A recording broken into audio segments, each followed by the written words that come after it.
Shalom dan selamat pagi, saudara-saudari terkasih dalam Kristus. Hari ini 21 hari bulan Julai 2023, bersamaan hari Jumat dalam minggu biasa yang ke-15. Pembacaan hari ini diambil daripada Injil Matius bab 12 ayat 1 hingga ayat 8. Marilah kita bersama-sama mendengar dan merenung firman Tuhan.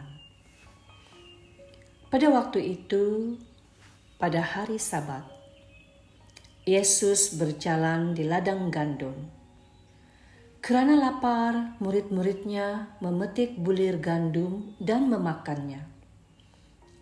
Melihat itu berkatalah orang-orang Farisi kepadanya, "Lihatlah, murid-muridmu berbuat sesuatu yang tidak diperbolehkan pada hari Sabat." Tetapi jawab Yesus kepada mereka, "Tidakkah kamu baca apa yang dilakukan Daud ketika ia dan mereka yang mengikutinya lapar?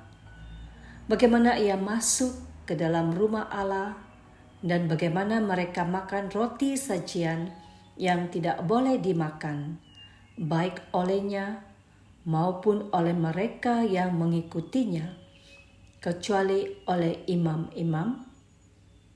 Atau tidakkah kamu baca dalam kitab Taurat bahwa pada hari-hari Sabat imam-imam melanggar hukum Sabat di dalam bait Allah namun tidak bersalah? Aku berkata kepadamu, di sini ada yang melebihi bait Allah.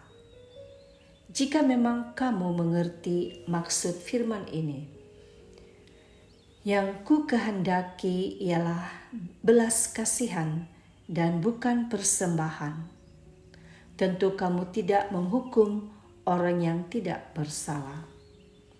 Karena Anak Manusia adalah Tuhan atas hari Sabat." Demikianlah firman Tuhan.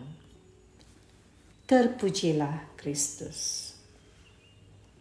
Saudara-saudari terkasih dalam Kristus, orang-orang Farisi mengikuti Yesus bukan karena ingin mendengar sabda dan ajarannya, tetapi mereka mahu mencari kesalahan Yesus.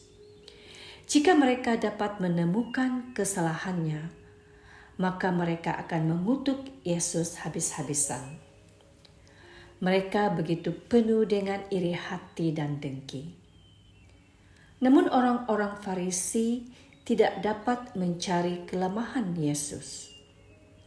Kehidupan Yesus dan para muridnya begitu baik, sehingga orang-orang Farisi tidak dapat menemukan hal-hal yang dapat membuat Yesus dan para muridnya dibenci oleh orang banyak. Dalam ayat 1 dan 2, ketika para murid memetik bulir gandum, kemudian memakannya untuk mengatasi rasa lapar, membuat orang-orang Farisi begitu marah karena mereka dianggap telah melanggar hukum Taurat. Orang-orang Farisi itu berpikir bahwa menjadi paling baik itu harus mengikuti peraturan atau undang-undang agama. Namun saudara-saudari yang terkasih, apa yang Yesus kehendaki adalah belas kasihan, pengampunan, dan keselamatan manusia dengan menjalankan dan menghayati perintahnya. Undang-undang atau peraturan bukanlah dasar utama untuk bertemu atau berhubung dengan Tuhan. Belas kasihan seharusnya menjadi asas iman kita.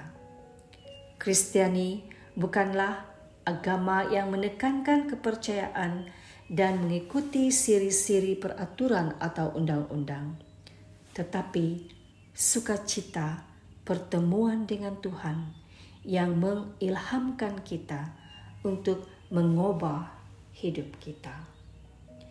Dan belas kasihan itu bukanlah semata-mata emosi atau perasaan senang dan berpura-pura tidak melihat kesalahan.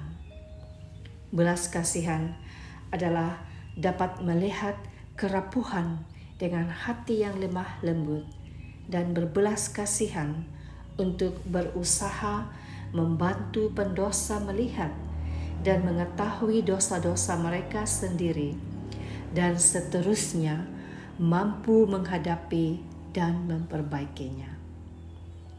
Saudara-saudari, mari kita ingatkan diri kita, yaitu jagalah cara kita memandang orang lain.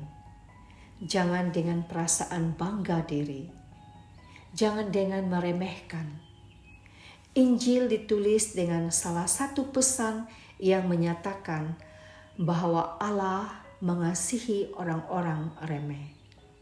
Berbahagialah mereka yang miskin dalam roh, yaitu mereka yang merasa orang lain lebih utama dan lebih baik daripada diri sendiri. Mari kita ingat bahwa belas kasihan jauh lebih penting daripada upacara-upacara apapun.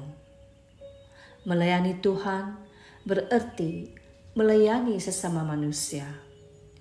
Manusia lebih penting daripada semua tata cara ibadah dan peraturan.